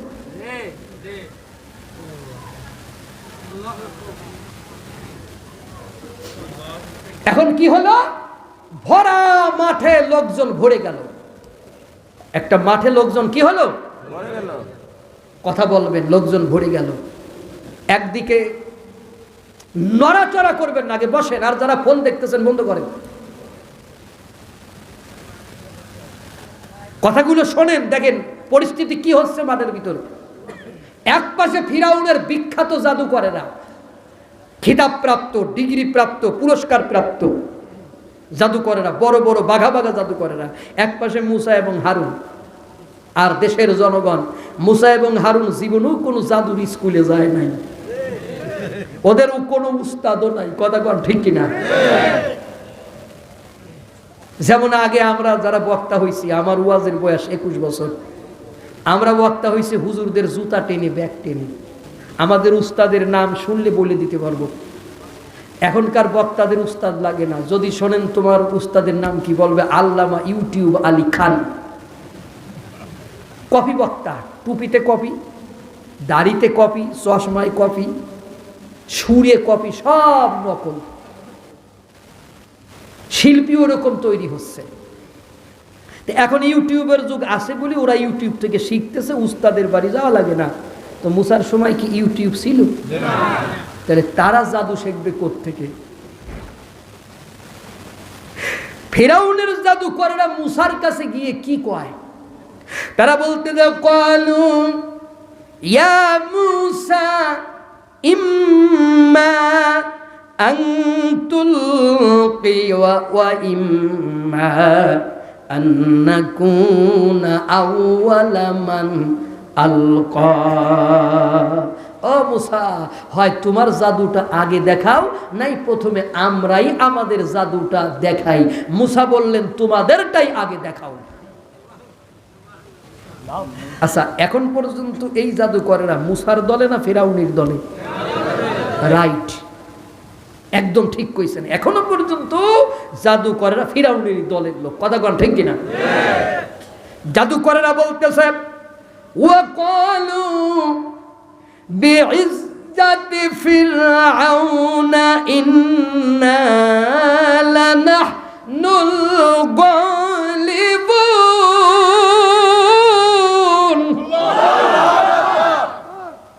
জাদুকরেরা বলল ফিরাউনের ইজ্জতের শপথ, বিজয় আমরা হবই হব। এর থেকে বোঝা যায় এখনো জাদুকররা ফিরাউনের দলেই আছে। ভালো করে বুঝবেন, আপনাদের ভালো লাগবে আশা করি। জাদুকররা যত রশি এনেছে, সব রশিগুলো মাঠের ভিতরে ছড়িয়ে দিয়ে, তাদের জাদুর বিদ্যা দিয়ে ওই রশিগুলোকে তারা সাপ বানাইয়া দিয়েছে। সাপগুলো মাঠের ভিতরে দৌড়াদৌড়ি করে, জনগণ ভয় পায়। তার মানে ফিরাউনের কাজ হলো জনগণের ভয় দিয়া। জনগণের কি দিয়া? জনগণের সবসময় ভীতির ভিতরে রাখা। জনগণের মনের ভিতরে কখনো স্বস্তিতে রাখতে চায় না ফেরাউন। এই ভয় দিচ্ছে জনগণের, সাপের ভয় দিয়া দেশের জনগণের ফেরাউনের পক্ষে রাখতে চায়। স্বৈরাচারী শাসকের কয়েকটা গুণ আছে। এর 1 নম্বর গুণ হলো অত্যাচারী শাসকেরা সব সময় প্রচারণার মাধ্যমে নিজের শক্তি ও ক্ষমতাকে অনেক বড় করে তুলে ধরার পাশাপাশি প্রতিপক্ষকে ক্ষুদ্র হিসাবে তুলে ধরতে চায়। 2 নম্বর গুণ হলো স্বৈর শাসকেরা নিজেদের জনপ্রিয়তা বাড়ানোর জন্য অনেক অর্থ খরচ করে, অনেক প্লাকার্ড, ফেস্টুন, ব্যানার ট্যানার বানাইয়া তাদের প্রচারণা, তাদের উন্নয়নমূলক কাজকর্ম জনগণের সামনে দেখাইতে চায়। ওরা জনগণের যত এইগুলি দেখাইয়া পক্ষে নিতে চায় টাকা খরচ করে, আর জনগণের মনের ভিতরে ওদের প্রতি আরো ঘৃণা তৈরি হয়। এগুলোকে আমি বানাই বানাই বলি না, তাফসির থেকে বলি, তাফসির থেকে বলি।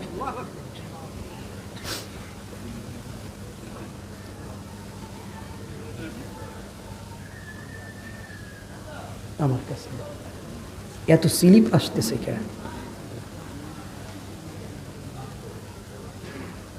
হ্যাঁ, প্রশ্ন এসে গেছে, আমি জানতাম এরকমের প্রশ্ন আসবে। হাদিস কি অস্বীকার করলে ঈমান থাকবে? পৃথিবীতে যত মানুষ না বুঝে কোরআন পড়ে তারা কি সওয়াব পাবে না? প্রশ্ন, আমরা যে নামাজে কোরআন না বুঝে পড়ে থাকি তাতে কি সওয়াব হবে না? জানিলে বাধিত হব। আচ্ছা, আমি যা বলেছি ওয়াজের ভিতরে এই প্রশ্ন করার কোনো অর্থ আছে? আমি বলেছি তেলাওয়াত আর পড়া এক জিনিস, কথা কয় না। তেলাওয়াত আর পড়া এক জিনিস না। উতলুমা উহিয়া ইলাইকা মিনাল কিতাব, নবী হে তেলাওয়াত করো সেই কিতাব যে কিতাব আমি তোমাকে ওহির মাধ্যমে তেলাওয়াত দিয়েছি। এখানে আল্লাহ নবীরে নামাজের ভিতরে কোরআন তেলাওয়াত করতে বলেছেন। এরপরে বলতেছো আকিমিস সালাহ, নামাজ কায়েম করো। তাহলে তেলাওয়াতের কথা কিন্তু আল্লাহ কোরআনে বলে দিয়েছে। আপনারা নামাজে যেটা পড়েন ওটা কিন্তু তেলাওয়াত করেন আপনারা, কিন্তু কোরআন পড়া মানে বুঝে বুঝে পড়া। আমি সেটা বুঝাইছি, the more you read the more you learn. যত পড়বে তত জানতে পারবে। মানে পড়া হয় জানার জন্য, পড়া না জানার জন্য কেউ পৃথিবীতে পড়ে না। তার মানে পড়া আর তেলাওয়াত করা এক জিনিস না। এই কথা বুঝানোর পরেও যে মৌলবী এই প্রশ্ন করল, ও কি বাস মার্কা মৌলবী না পায়জামা মার্কা মৌলবী? কোন দিন আমার আপনারা না না, আমি জানি কে লিখছে, তারা আমি যদি কাছে পাইতাম এখন ধরেও নিয়ে আসতে পারতাম। ও মৌলবী লেখে তো এর ভিতরে নাই, চলে গেছে। তো বিষয় হচ্ছে যে এই যে বিষয়গুলো আপনি আমারে প্রশ্ন করেছেন কেন? আমি বলেছি যারা ইংরেজি পড়ে, ভূগোল পড়ে, বিজ্ঞান পড়ে, সায়েন্স পড়ে, কম্পিউটার পড়ে, ওরা যদি কোরআন না বোঝে কিয়ামতে ওদের না বুঝার জন্য জবাব দিয়া লাগবে লাগবে লাগবে। কিন্তু যারা মোটে কিছু বোঝে না তাদের তো একটা উত্তর দেওয়ার থাকবে যে আমি কিছু জানতাম না, গ্রামের মৌলবী ধরে আমি পড়া শিখছিলাম। এত কিছু বলার পরে এ প্রশ্নের অর্থ আছে? কিন্তু ওর যে করতে হবে। আচ্ছা, আমার এই ওয়াজের যে মোড়টা ছিল সেই মোড়ে কি আমি আছি? নাই। এই জন্য কমিটিদের বলি যে প্রশ্ন দেন কেন? মাহফিল আপনারা টাকা দিয়ে খরচ করে মাহফিল করলেন এগুলো করার জন্য, কাগজ পাইলি আপনারা মঞ্চে দিচ্ছেন কেন? আমি যে আলোচনা করেছি এত কোরআনের আয়াত বলো, এই বেটা মূর্খর বাচ্চা, এতগুলো আয়াত বলার পরে তোর হাদিসের ভিত্তি থাকে কোথায়? বল আমারে। হাদিস তো তখন মানবো যখন কোরআনের আয়াতের সাথে হাদিস মিল হবে। যখন আয়াতের বিরুদ্ধে হাদিস চলে যাবে ওই হাদিস মানতে আমি বাধ্য। তবে এটা এতগুলো কোরআনের আয়াত বললাম, পারলে পরে একটা আয়াত বল। আমি বললাম যে আফালা ইয়াতাদাব্বারুনাল কুরআনা আম আলা কুলুবিন আকফালুহা, ওদের অন্তরে কি মরিচা পড়ে গেছে যে ওরা কোরআন নিয়ে গবেষণা করে না? এ কথা বলার পরে হাদিসের ভিত্তি আছে? ফাউলির দল কোথাকার। কেউ আজকে চলবে? এগুলো আর দেবেন না। একটা তাকবীর হোক, লিল্লাহে তাকবীর। গজল মজল পরে, আগে ওয়াজ শোনেন। কি আজকের ওয়াজ থেকে কিছু শিক্ষার আছে কিনা? আলহামদুলিল্লাহ। এখন দেখেন, আমার দিকে লক্ষ্য করেন। জাদুকরেরা বলল ফিরাউনের ইজ্জতের শপথ, ইজ্জতের কসম। তারা এখনো পর্যন্ত জাদুকরেরা ফিরাউনের দলেই আছে। এখন ওদের রশি যখন সাপ হয়ে গেল, জনগণ ভয় পাচ্ছে না আরাম বোধ করতেছে? তাহলে ফিরাউনের কাজ জনগণের ভয় দিয়া না শান্তি দিয়া? হ্যাঁ, ভয় দিয়া। কোরআনের সাথে পৃথিবীর বাস্তবতা মেলে? কেন মেলবে না? তো এগুলো কি না বুঝলে হয়েছে? অ্যানালাইসিস না করলে এগুলো বের করা যাচ্ছে যাচ্ছে না তো। এই আমার দিক তাকান সবাই। এখন মুসা আলাইহিস সালাম একটু ভয় পাচ্ছে। মুসা আলাইহিস সালাম মানুষ না, নবী হইলেও কি মানুষ, ভয় পাচ্ছে। আল্লাহ রাব্বুল আলামিন বললেন, ওয়া আওহাইনা ইলা মুসা আন আলকি আসাক, ও মুসা তোমার লাঠিটা তুমি মাটির উপর ফেলে দাও। ফাইযা হিয়া তালকাফু মা ইয়াফিকুন, ওরা যা কিছু বানাইছে ওগুলো জাদুর খেল মাত্র, তোমার লাঠি সাপ হইয়া ওদের সবগুলো গিলে খেয়ে ফেলে দেবে। মুসা আলাইহিস সালাম লাঠিটা মাটির উপর ফেলার সাথে সাথে বিরাট অজাগার হয়েছে। এই অজাগারের নিঃশ্বাসের সাথে সাথে জাদুকররা যত সাপ বানাইছিল সমস্ত সাপগুলো অজাগারের পেটের ভিতরে ঢুকে গিয়েছে। এটা দেখে জাদুকরেরা বলল, ক্বালা আমানতুম, জাদুকরেরা বলল, ফাউলকিয়াস সাহারাতু সুজদান ক্বালু আমান্না বিরাব্বি হারুনা ওয়া মূসা। তারা বলল আমরা ঈমান আনলাম ওই আল্লাহর উপর যে আল্লাহর উপর ঈমান আনছে মূসা এবং হারুন। সুবহানাল্লাহ, আমরা ঈমান এনে নিলাম। এটা তো বেশি সময়ের ঘটনা না, 1 মিনিটের ঘটনা। কয় মিনিট? এই কালিমা পড়তে জাদুকরদের সময় লাগছে 1 মিনিট। কয় মিনিট?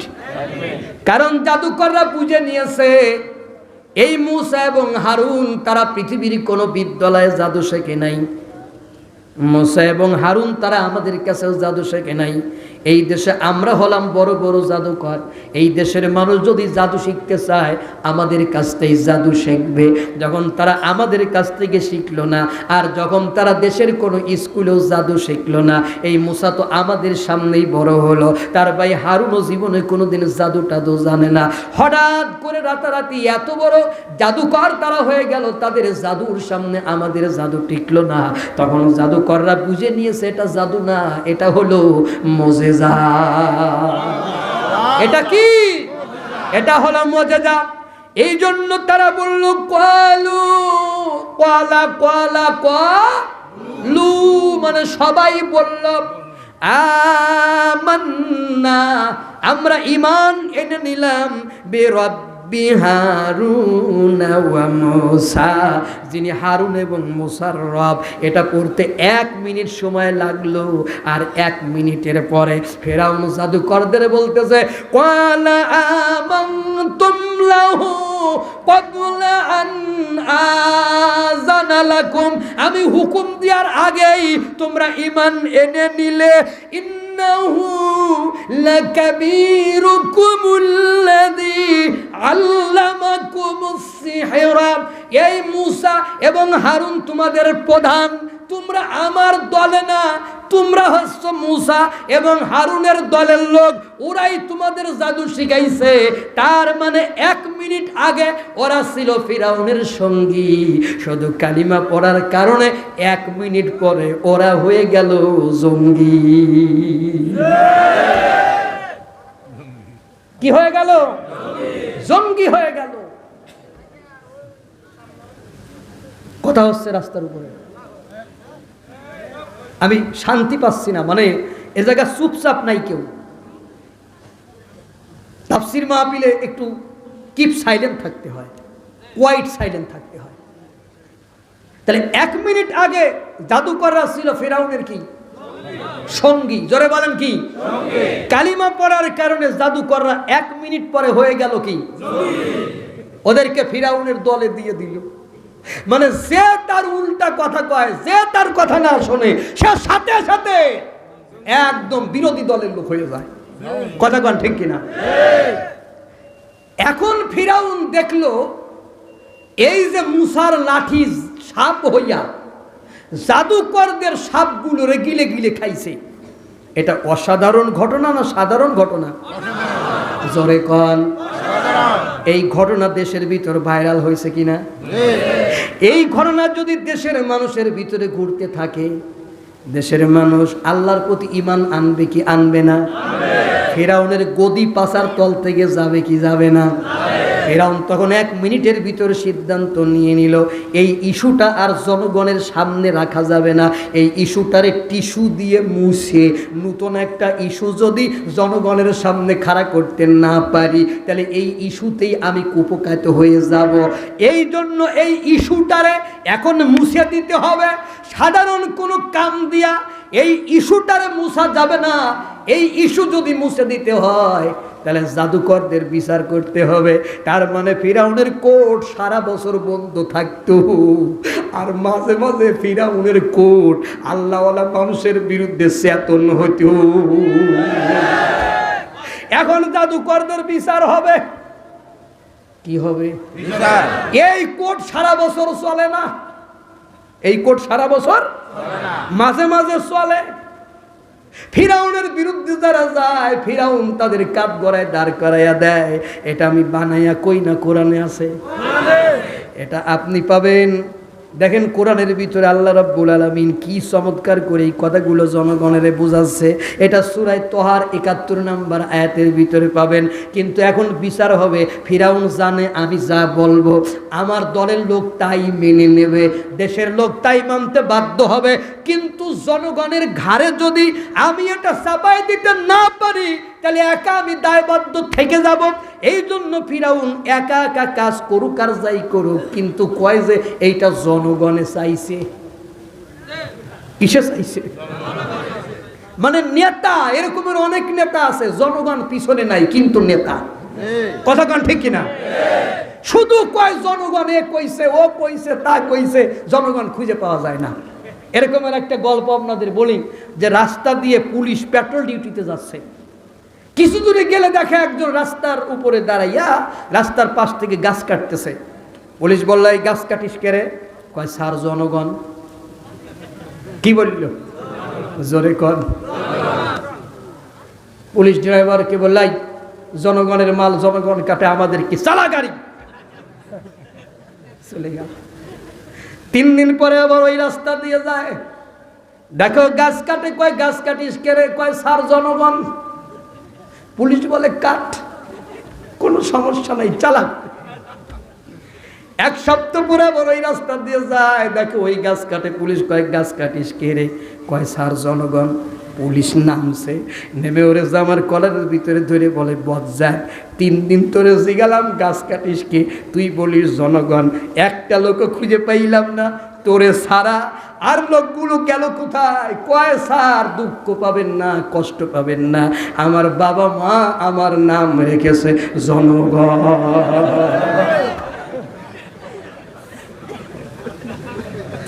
আমার বাবা মা আমার নাম রাখছে কি? জনগণ। আসলে জনগণ ওর সাথে না। আর একটু ওয়াজ করবো, বেশিক্ষণ ওয়াজ হবে না, ধৈর্য ধরেন। দেখবেন যে কখন আমি বলছি আমি চলে যাচ্ছি, আসসালামু আলাইকুম। এই জন্য বেশি আপনারাই করবেন না, ধৈর্য ধরে বসেন। এখন ফেরাউন জনগণের খেপাচ্ছে কি বলে দেখেন। জনগণের বলতেছি, ইউরিদু আইব ইউখরিজাকুম মিন আরদিকুম বিসিহরি। ও দেশের জনগণ, ফিরাউন তোমাদেরকে জাদুর জোরে দেশ থেকে বের করে দিতে চায়। কি করতে চায়? আরো জোরে কোন। এ কথার অর্থ কি? এ কথার অর্থ কি? এ কথার অর্থ হলো ফিরাউন যদি তোমাদের উপর ক্ষমতায় যায়, তোমাদের ধরবে আর তোমাদের বিচার করবে। সুতরাং মুসা যাতে ক্ষমতায় আসতে না পারে, তোমরা আমার কিয়ামত পর্যন্ত ক্ষমতায় রেখে দাও। জনগণের বলতেছে, ফামা ফামা তা'মুরুন। এখন তোমাদের রায়টা কি বলো? এখন জনগণের কাছে রায় চাচ্ছে, শুনতেছেন আপনারা? কি চাচ্ছে? আচ্ছা, জনগণ কি তার পক্ষে আছে? জোরে কন। কিন্তু তার কিছু দালাল আছে কি নাই?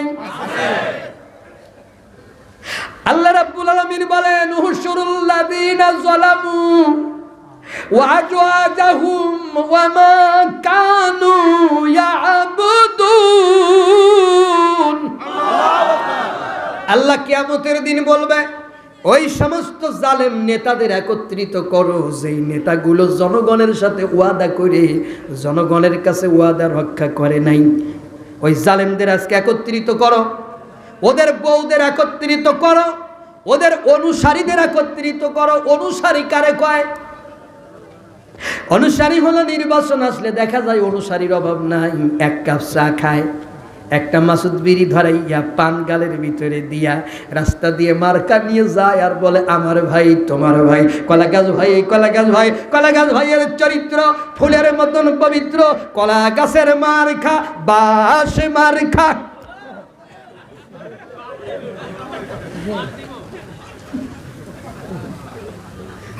এরকম মিছিল হয় কি হয় না? জোরে কোন? কলা গাছের চরিত্র ফুলের মতন পবিত্র। এই পৃথিবীতে আমার নবীর চাইতে ফুলের মতন পবিত্র একটা মানুষও নাই। কোনো মানুষরে ফুলের মতো পবিত্র বলা যাবে না, শুধুমাত্র আমার নবীর ছাড়া। তুমি যারা ফুলের মতো চরিত্র বলেছো, এই লোকটার চরিত্র পায়খানার থেকে বেশি দুর্গন্ধ। এই যে তুমি দালালি করেছো, বিনিময়ে তুমি এক কাপ চা আর এক আটি বিড়ি পাইছো। নির্বাচনে যারা দাঁড়াইছেন আপনাদের বলে যাই, আশেপাশে আছেন কিনা জানি না, যে হারামখোররা আপনাদের কাছ থেকে চা খায়, আপনাদের কাছ থেকে বিড়ি খায়, রাত্রবেলায় ঘরে গিয়া ওদের নামে লিস্ট তৈরি করবেন। আব্দুল সবুর ধরেন একটা নাম আর কি, মনে করবেন না, ধরেন নাম হলো জেড। নির্বাচনের আগে 20 কাপ দুধ চা খাইছে, লেখেন। ব্যঞ্জন সিগারেট খাইছে 10টা, লেখেন। আপনার কাছ থেকে 200 টাকা নেছে, আপনি পাশ করে গেছেন। ও যখন ওর রাস্তা করার জন্য আপনার কাছে যাবে, তখন আপনি ওই লিস্টটা বের করবেন। বাড়ি কোথায়? অমুক গ্রামে। দাঁড়াও, তোমার বাপের নাম কি? অমুক। তোমার নাম কি? অমুক। তুমি আমার কাছ থেকে 20টা দুধ কাপসা খাইছিলা, 10টা ব্যঞ্জন সিগারেট খাইছিলা, তোমার টাকা আমি নির্বাচনের সময় শেষ করে দিছি, এখন তোমার রাস্তা টাস্তা হবে না।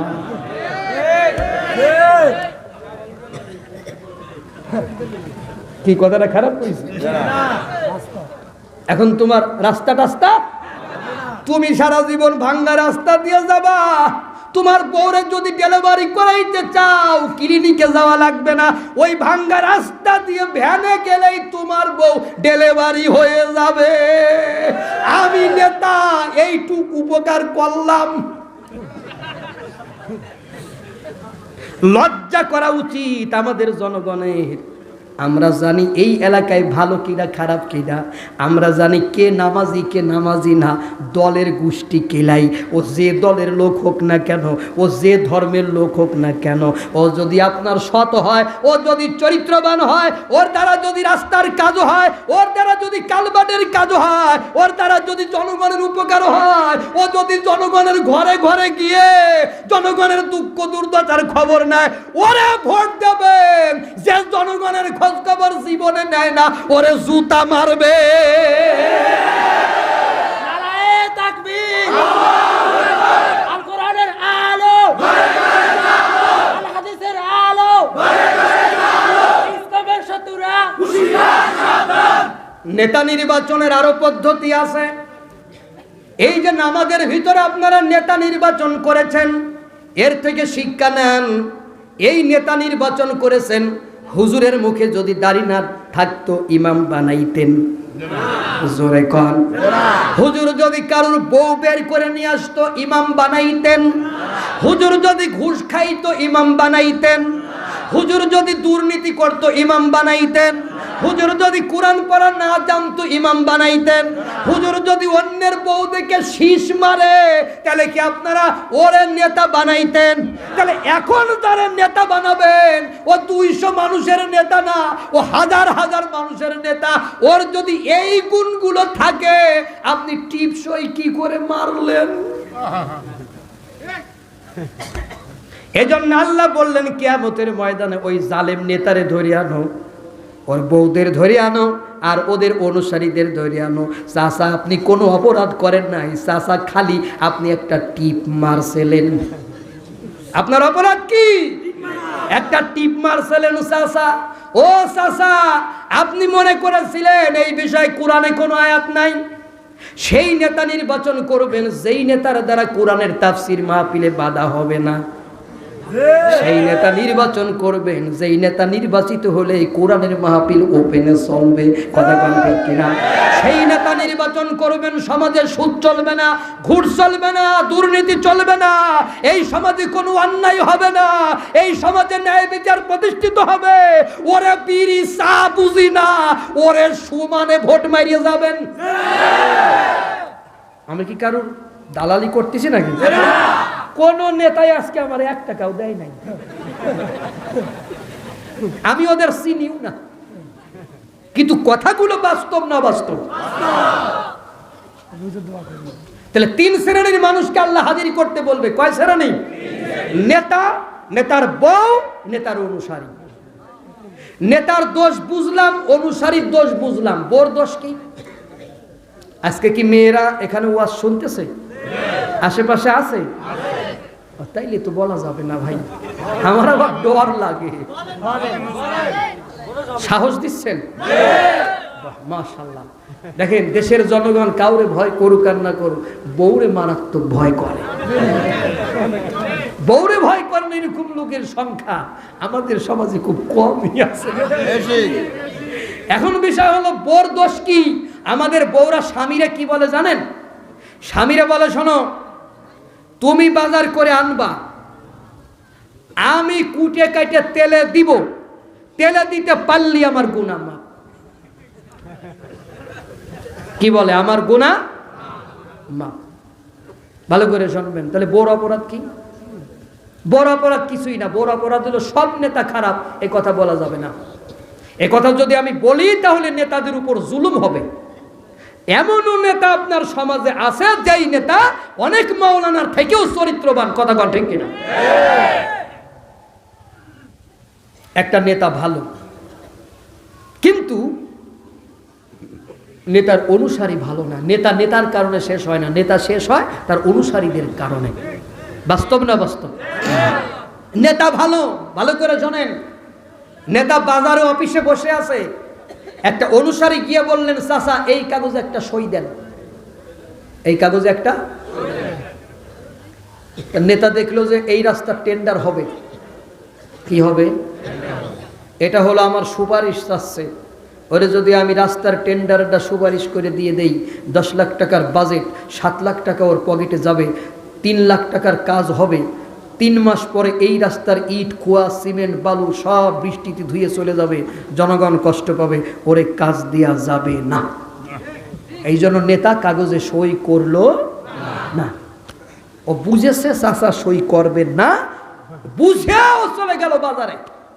বাজারে গিয়ে 5 কেজি গরুর গোশ, 3 কেজি খাসির গোশ, 2 কেজি আপেল, 3 কেজি কমলা কিনে নিয়ে চাচার বাড়ির সামনে দাঁড়ায় বললো, চাচা বাড়ি আছেন?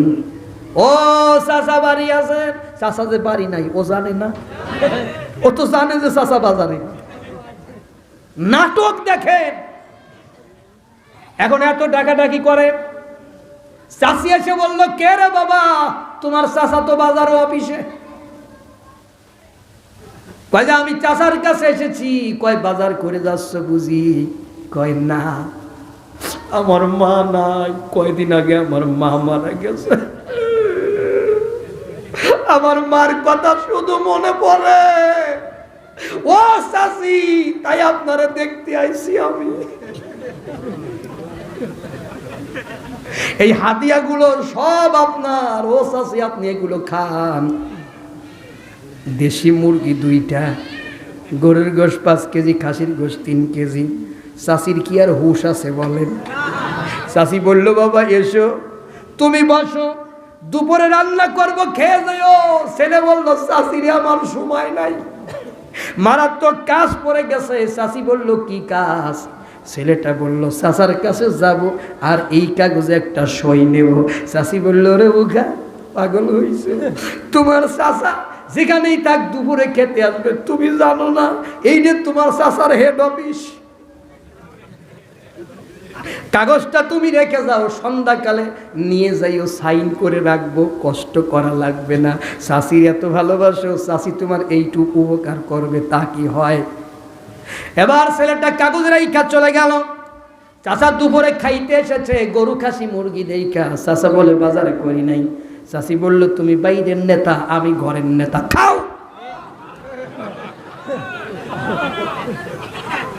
কথা কন ঠিক কিনা? এবার চাচা খাইয়া দুপুরে একটু গড়াগড়ি করবে। দুপুরে গড়াগড়ি করা সুন্নাত। গড়াগড়ি করা কি সুন্নাত? চাচি বলল দাঁড়াও, এই কাগজে একটা সই দাও। চাচা কাগজ হাতে নিয়ে মনে মনে চিন্তা করে, আল্লাহ, এই বুঝি গরু খাসি মুরগি আমারে ম্যানেজ করতে পারে নাই, আমার বউরে ম্যানেজ করেছে। চাচা বলল এই কাগজে সই হবে না।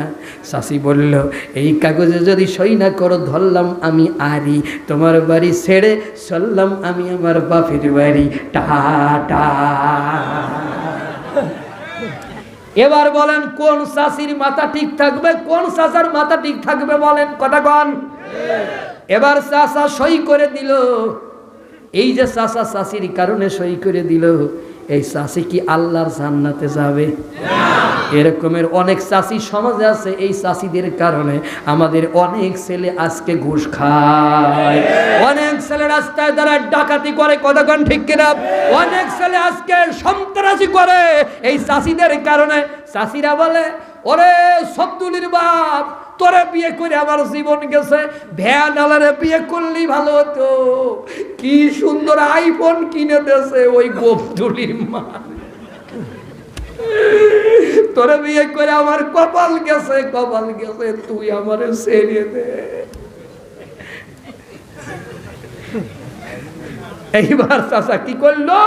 বোর আইফোন কেনার জন্য রাস্তায় দাঁড়াইয়া গেল ঘুষ খাওয়ার জন্য, কতক্ষণ ঠিক কিনা? ওই চাচি কি আর জান্নাতে যাবে? অথচ চাচিরে যখন বিয়ে করে আনছিল, চাচি ঘুমটা দিয়া ঠোঁটের ভিতরে লিপস্টিক নিয়া, কি অভিনয়! মনে হলো চাচি কিছু বলে, শাশি কিছু খাইতে চায় না। শাশুড়ি গিয়া কয় আম্মা কিছু খাবা? কয় খাবো না। বউ নতুন এসে শ্বশুর বাড়ি, ধরে না কোনো বায়না, মুখে কিছু তুলে দিলেও গিলে খেতে চায় না, কথা কন ঠিক কিনা? আর একটু বলবো, বউ নতুন এসে শ্বশুর বাড়ি, ধরে না কোনো বায়না, মুখে কিছু তুলে দিলেও গিলে খেতে চায় না। কিছুদিন গেলে পরে সবই বঞ্চিত করে, কিছুদিন গেলে পরে সবই বঞ্চিত করে, পেতে চাই সবটুকু মৌ। হায় রে লক্ষ্মী বউ, হায় আদরের বউ। মারহাবা, আসতে না জোরে, আরো জোরে। এরকমের বউদের কারণে আমাদের অনেক সোনার ছেলে মারে বাড়ির থেকে তাড়াইয়া দেয়, দেয় না? বাবারে তাড়াইয়া দেয়। বোর মুখ যদি একটু বেজারে দেখে, বউরে গিয়া বলে তুই আমার শীতের কাঁথা, রোদের ছাতা, দারুণ মশার মশারি, কার কথাই কইরাছ এত মন ভারী? বলল তোমার মা আমারে বকিয়েছে।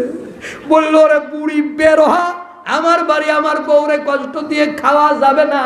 এরকমের ছেলে আপনাদের এলাকায় একটাও নাই। মারে বের করে দিল, বাপরে বের করে দিল। কিছুদিন বোর হাতে জুতার বাড়ি খায়, ঝাঁটার বাড়ি খায়, তখন গান গায়, বাবা রে বাবা কেন করলাম বিয়া। আগে বলেছে তুই আমার শীতের কাঁথা, রোদের ছাতা, দারুণ মশার মশারি, কার কথাই কইরাছ এত মন ভারী। এখন বোর হাতে মার খাইয়া বলে বাবা রে বাবা কেন করলাম বিয়া। ছেলেরে মানে না, আমারে মানে না, মানে না বাবারে, মানে না মাইয়া, বাবারে বাবা কেন করলাম বিয়া। তুমি তো এখন জুতার বাড়ি খাবা, মারে কষ্ট দেছে, বাবারে কষ্ট দেছ। মারে যারা কষ্ট দেয়, বাপরে যারা কষ্ট দেয়, তাদের কপালে কোনোদিনও সুখ হতে পারে না। মায়ের চেয়ে আপন আমি, এই পৃথিবীতে আপনি মায়ের থেকে আপন একটাও খুঁজে পাবেন না, পাবেন? মায়ের মতো হয় না আপন, মায়ের মতো হয় না আপন, হয় না তাহার তুলনা। হায় রে আমার মা, আমার জনম দুঃখী মা, আমার জনম দুঃখী মা। এই পৃথিবীতে মায়ের থেকে আপন আর কি কেউ আছে? কথা বলেন, আছে? অবশ্যই আছে। আরে স্বার্থ ছাড়া বন্ধু বান্ধব কাছে আসে না, বিনা স্বার্থে দুনিয়ায় কেউ ভালোবাসে না। আসলেই বাস্তব, এই পৃথিবীতে কেউ কাউকে স্বার্থ ছাড়া ভালোবাসে না। আমি একটা উদাহরণ এভাবে দেই, বন্ধু বান্ধবীরে ভালোবাসে। হঠাৎ করে ঈদের আগের দিন বলল আমার একটা জামা কিনে দাও। বন্ধু বলল I have no money in my pocket. বান্ধবী বলল get out, I hate you. তা বলল তুমি না আমারে ভালোবাসো? কয় তোরে ভালোবাসি না, তোর বাপরে ভালোবাসি না, সবগুলো হেট ইউ। কি দেয় নাই? জোরে কন, জামা দেয় নাই। এই যে আমি জাহাঙ্গীর আলমরে দাওয়াত করে আনছেন, যেদিন আমার সুর থাকবে না, যেদিন আমার গলায় জোর থাকবে না, আমি মিলাদ খাইতে চাইলেও কেউ আমার দাওয়াত দেবে না। বলবে সময় নাই হুজুর, আমরা ভাইরাল বক্তা আনবো। কথা কোন ঠিক কিনা? আরে স্বার্থ ছাড়া বন্ধু বান্ধব কাছে আসে না, বিনা স্বার্থে দুনিয়ায় কেউ ভালোবাসে না। স্বার্থ ছাড়া ভালোবাসে শুধু শাশুড়ি মা। কথাটা কি খারাপ কইছি? আরে স্বার্থ ছাড়া ভালোবাসে শুধু আমার মা। কথা কোন ঠিক কিনা? এই পৃথিবীতে স্বার্থ ছাড়া একটা মানুষ ভালোবাসে, তার নাম হলো মা। কথা কোন ঠিক না বেঠা? মারে যারা কষ্ট দাও সাবধান হয়ে যাও। বন্ধুগণ আমার, ফিরাউনের অনুসারী যারা ছিল তারা বলল অকালাল মালাউ মিন